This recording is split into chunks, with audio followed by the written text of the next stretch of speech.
हक्काच्या टाळ्यांच्या गजरात सौ सुप्रियाताई सुळे यांना मार्गदर्शन. नमस्कार. देशाचे संविधान.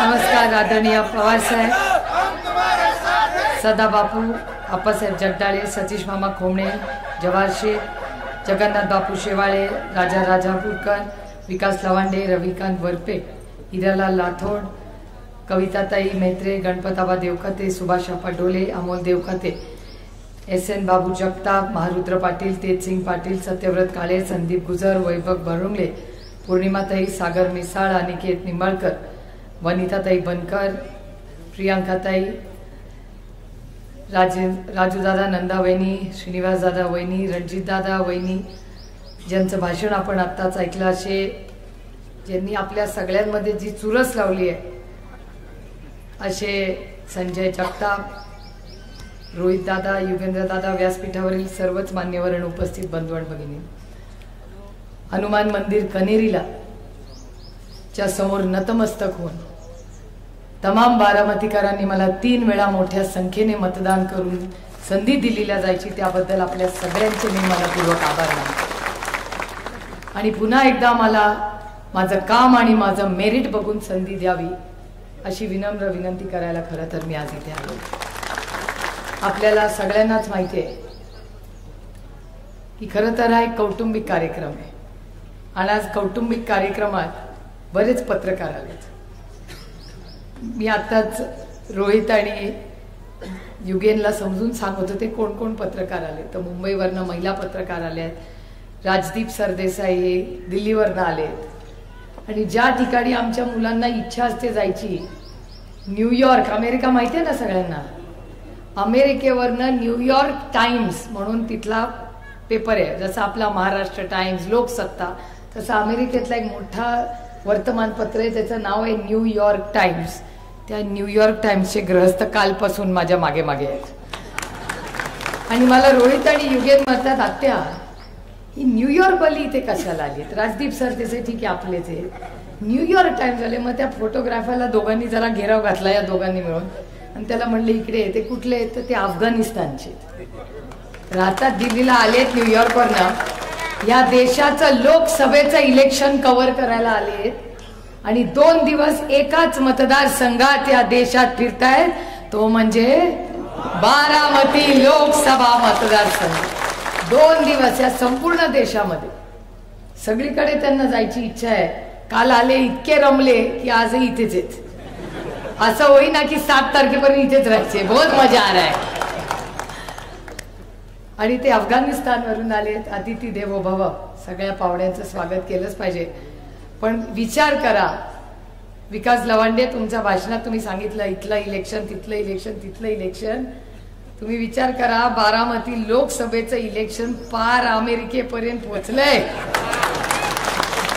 मगाशी कोणी न्यूयॉर्क, लॉस एंजलिसचा तुम्ही उल्लेख करत होता, संजय भाऊ म्हणत होते की लॉस एंजलिस अमेरिकेमध्ये चर्चा आहे त्यांच्या मित्रांमध्ये, इथे तर वर्तमानपत्रच आपल्या मागे. म्हणजे बघा, शरद पवारांची ताकद ना, बारामती जिल्हा, राज्य, देश, ती पार अमेरिकेपर्यंत पोहोचली आहे. पावला बाबा आपला अनुमान आपल्याला. ह्याच्यापेक्षा आयुष्यात काय जास्त लागतं मला सांगा? कनेरीतून आमच्या आजी शारदाबाई आणि आमचे आजोबा, त्यांना आम्ही प्रेमाने आबा म्हणायचो, ते इथे यायचे असं आम्ही सगळ्यांनी ऐकलं. मी लहान होते, या पोरांचा तर जन्मही झाला नव्हता. आबा आणि हे लवकर गेले, पण हे आमचे सगळे मोठे बंधू, जे आमच्या कुटुंबाचा सगळ्यात जास्त इतिहास कोणाला माहिती असेल तर तो आमच्या राजूदादांना माहिती. आम्हाला काही चेक करायचं असतं, आम्ही त्यांनाच विचारतो की बाबा हा हे नातं असं तसं काय काय असतं ते. आणि एक कुटुंब म्हणून आपण सगळे, ज्याच्यात हे जेवढे आहेत तेवढाच अधिकार तुमच्या सगळ्यांचाही आमच्यावर आहे. कारण का बारामती लोकसभा मतदारसंघ म्हणजे माझं एक मोठं कुटुंब आहे. मी जेवढा वेळ सदानंद सुळे बरोबर घालवत नाही ना, तेवढा तुमच्या सगळ्यांबरोबर घालवते आणि आनंदाने घालवते. आता काल ते फॉर्म भरायला आले होते, लोक म्हणते हाच काय? ते म्हणलं हा, थांबताय काय? म्हटलं नाही.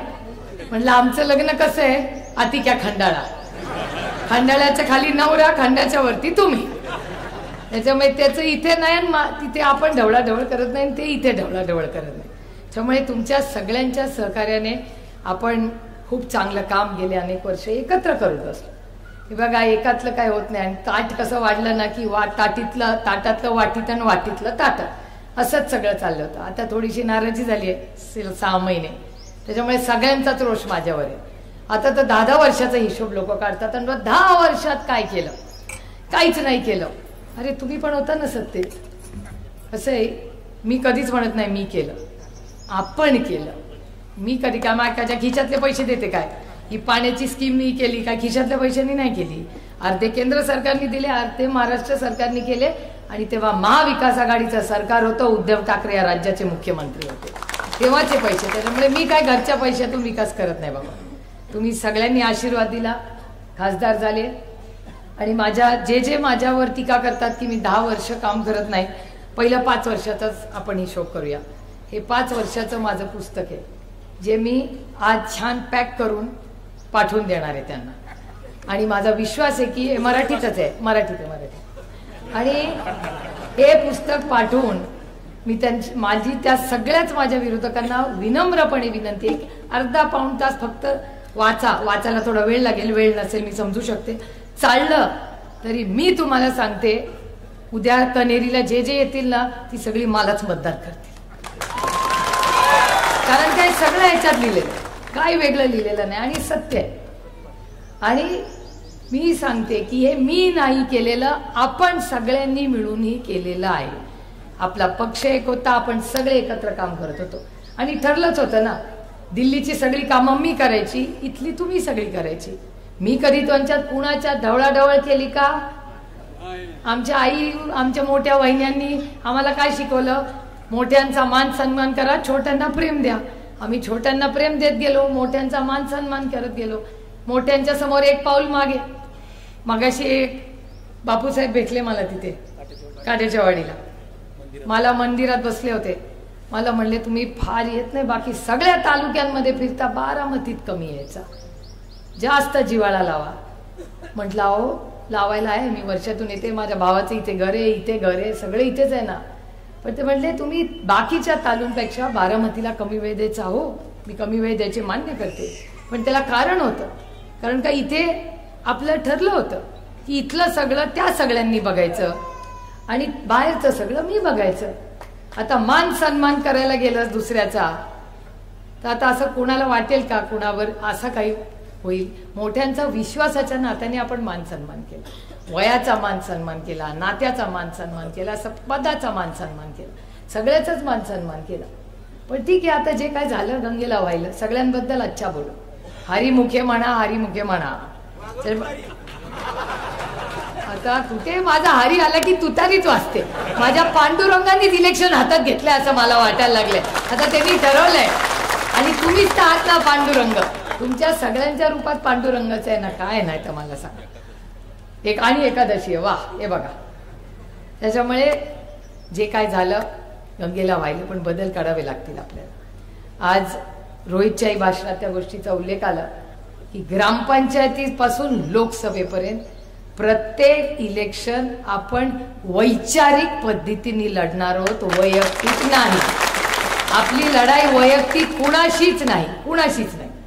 आपली लढाई म्हणजे काय? तुमच्या कांद्याला भाव मिळाला पाहिजे, ऊसाला भाव, आता ऊसाला दुधाला तर मिळालंच पाहिजे. दूध, सोयाबीन, कापूस सगळ्याला पाऊस पैसे आपल्याला मिळालेच पाहिजे. इथेनॉलची पॉलिसी तुम्हाला सगळ्यांना कळतं. मला आठवतंय मी पहिल्यांदा आले ना, आम्ही 2 वर्ष 2009ला पहिल्यांदा लढले. 7ला निर्णय पक्षात झाला होता की मी लोकसभा लढणार, म्हणून 2 वर्ष मी गाव वाडी वस्ती तुमच्या सगळ्यांच्या मदतीने आशीर्वादाने फिरले मतदारसंघ. आणि तेव्हा आपल्याकडे पद्धत असायची, सगळ्या कारखान्यांचा मोळी टाकायचा कार्यक्रम, आणि त्या मोळी टाकायच्या कार्यक्रमाला जायचो, सगळे स्टेजवर बसायचे आणि खालून शेतकरी काय काय बोलायचे. आणि मी विचार करायचे, शेतकरी तर दिसतात असे साधे, झब्बा, आपलं साधी धोती टोपी, याला इंटरनॅशनल गोष्टी कशा माहिती? एकदा साहेबांना कानात विचारलं, म्हटलं यांना बाहेरचं कसं माहिती, परदेशात किंमत काय? साहेब म्हणले ते लय हुशार आहेत. त्यांना फार सगळं समजतं, त्याच्यामुळे जरा शांत राहा, शिका, थोडं कान उघडे ठेवा, तोंड बंद ठेवा. आणि खरंच आहे, मी जेव्हा जेव्हा कुठल्याही साखर कारखान्याच्या कार्यक्रमाला जाते, मान गए उस्ताद म्हणलं पाहिजे, पण त्या शेतकऱ्याला सगळं माहिती असतं. त्याच्यामुळे इथेनॉल पॉलिसी बदलली ना, त्याच्या 3,000 कोटी रुपये नुकसान कुणाचं झालं तर ते शेतकऱ्या झालं. तुम्हाला ते पैसे तुमच्या अकाउंटला आले असते, आले का तर नाही आले. कांद्याची निर्यात, माझं निलंबन झालं. एकीकडे संसद रत्न तेच देतात, दुसरीकडे निलंबन देतात. निलंबन कशासाठी झालं तर कांद्याला भाव मागितला. तर मी तुम्हाला सांगते, या सरकारमध्ये जर कांद्याला भाव मागणं ही चूक असेल तर ही चूक मला मान्य आहे. मला फाशी दिली तरी चालेल, पण मी कांद्याचा भाव मागत राहणार. आणि शेतकऱ्यासाठीच लढतो ना, नाही तर कुणासाठी लढते. अन्नदाता सुखी भव हेच तर आपले संस्कार आहेत. त्यामुळे शेतकरी विरोधात, कामगार विरोधात, महिला विरोधात माझा आरोप आहे या सरकारवर. माझी त्यांची वैयक्तिक काही लढाईच नाही, माझी लढाई वैचारिक आहे. आणि माझी महाराष्ट्रात तर कुणाचीच नाही. महाराष्ट्रात लढून काय करणार हेच तर त्यांना पाहिजे. आपापल्यात भांडणं लावायची आणि ते दिल्लीवरनं मजा घेत आहेत. नाही घेऊ देणार, नाही आम्ही इथे भांडणं करणार, आम्ही लढणार. अरे जो आपल्यापेक्षा वीक आहे ना त्याच्याशी काय लढणार. माझा बिचारा ड्रायव्हर, त्याला मी रागवले, काय करेल बिचारा, पापी पेट कसा वाले. ऐकून घेईल 2 माझे वाईट शब्द. लढायचं असेल ना तर आपल्यापेक्षा ताकदवराशी लढा. म्हणून हनुमान मंदिरात आले. लढेंगे तो अपने ताकदवर से लढेंगे. हे मी परवा एका मुलाला म्हणलं, मगाशी हा म्हणत होता रोहित त्याच्या भाषणात, जो घाबरेल ते मी त्यांना म्हणलं, हो कशाला फोनला घाबरतात, कोण फोन करतं मला माहिती नाही, पण जे फोन करतात ना ते त्यांना घाबरतात, दिल्लीवाल्यांना. आणि दिल्लीवाल्यांना नडतो कोण, अमोल कोल्हे आणि सुप्रिया सुळे.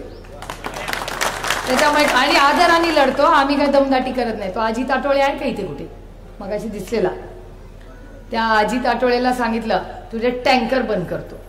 अजित आठवळे तर भारी आहे. तुम्हाला तुम्हाला आश्चर्य वाटेल, 2 दिवसांनी येऊन चावी दिली आणि सांगितलं पर बाबा चालू टँकर.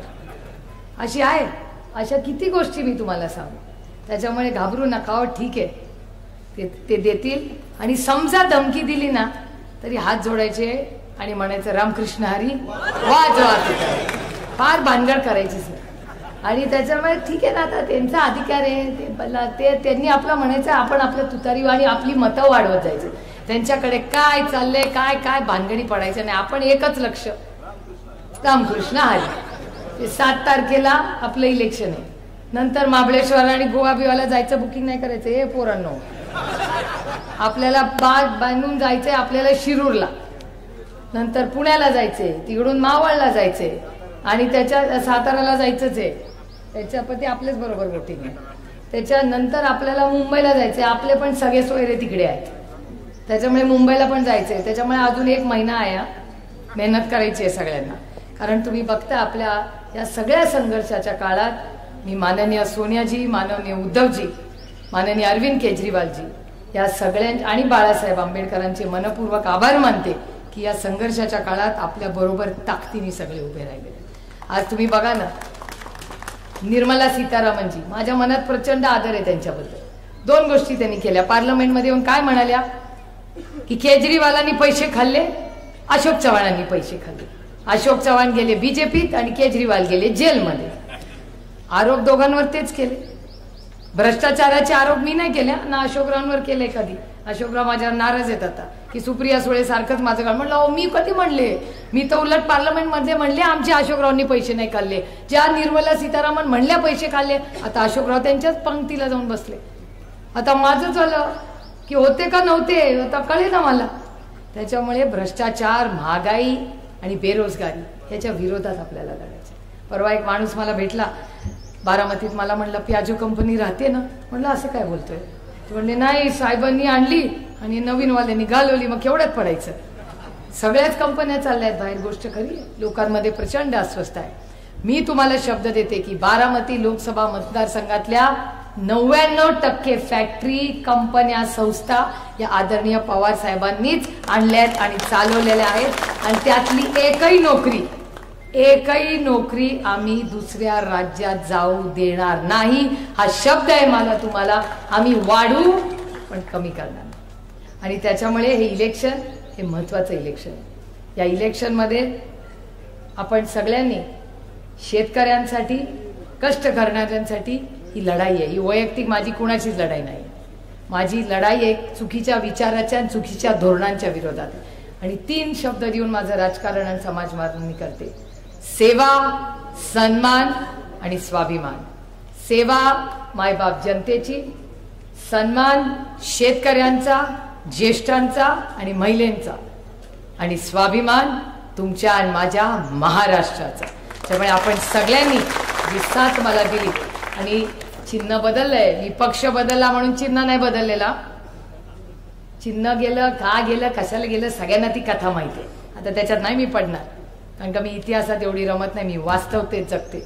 माझा काल नाही मी बदलू शकत, पण माझा उद्या मी नक्की बदलू शकते. तेवढी ताकद माझ्यामध्ये आहे. आणि म्हणूनच त्या हनुमान मंदिरात कनेरीला आज आलेले. आणि आज हा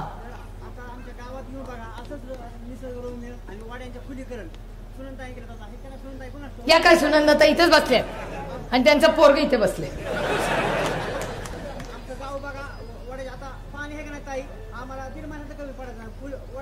वा, सुनंदा वहिनी इथेच आहेत, राजू दादा पण इथेच आहेत. वा, किती छान. बघा किती आनंद वाटतोय आम्हाला. हे तुमच्या माहितीसाठी सांगते, हे सगळं जे इथलं आहे ना, यांचे अध्यक्ष आमचे श्रीनिवास बापू आहेत, हे सगळं तेच बघतात सगळं आता. त्याच्यामुळे हे मला इतकी आनंद वाटतोय की आज श्रीनिवास बापूंच्या माध्यमातून इथे चांगले बदल होत आहेत. शर्विला वहिनी इथे काम करतायत. तुम्ही नंदा वहिनींचं सांगितलं काम.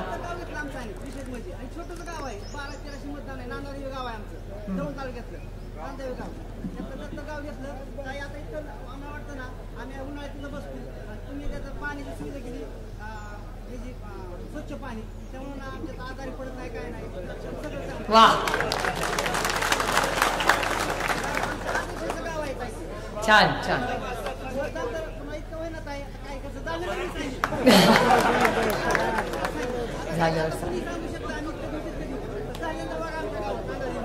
संजय भाऊ, तुम्ही बोलला त्याला उत्तर आहे, जोर आहे. दौंड मधून आहे आणि दौंड मधून उत्तर आलंय. पण आपल्याला माहिती आहे आता आपलं नवीन चिन्ह आहे. 2च गोष्टी आपल्याला करायच्या आहेत की गाव, वाडी, वस्तीपर्यंत पुन्हा पुन्हा पुन्हा पुन्हा चिन्ह पोचवणं. कारण का आपलं चिन्ह म्हणजे शुभ संकेत येतो. तुम्ही विचार करा, तुतारी वाजवणारा माणूस कुठे असतो? जेव्हा लग्न कार्य असतं तुतारीच वाजते. शुभ कार्य, सगळी शुभ कार्य. जेव्हा आपल्या हनुमान मंदिर कनेरीला आपलं मोठी प्राण प्रतिष्ठा वगैरे कार्यक्रम, तेव्हा तुतारीच वाजते. जेव्हा नवीन काही आपण उपक्रम करतो, आपल्या PDCC बँक असेल, कारखाना असेल, तिथे जेव्हा साखरेचा भाव ठरतो तेव्हा पण तुतारीच वाजते. आणि जेव्हा छत्रपती शिवाजी महाराजांनी युद्ध पुकारलं तेव्हा पण तुतारीच वाजली होती. त्याच्यामुळे तुतारी वाजवणारा माणूस हे चिन्ह. आणि बूथ कमिटीचं चांगलं काम आपण सगळ्यांनी करावं. आज आपण आलात, आमचं सगळ्यांचं प्रेमाने जे स्वागत केलं त्याबद्दल पुन्हा एकदा तमाम बारामतीकरांच्या समोर नतमस्तक होऊन आपला आशीर्वाद आपण माझ्या मागे ठेवा, एवढीच विनम्र विनंती करून 7 मेला तुतारी वाजवणाऱ्या माणसाचं बटन दाबून मत करा, एवढीच विनंती करून आपली रजा घेते. जय हिंद, जय महाराष्ट्र, जय आघाडी. धन्यवाद. यानंतर दुसऱ्या हरित क्रांतीचे जनक, महिला सक्षमीकरण, महिला आरक्षणाचे जनक, शेतकऱ्यांचा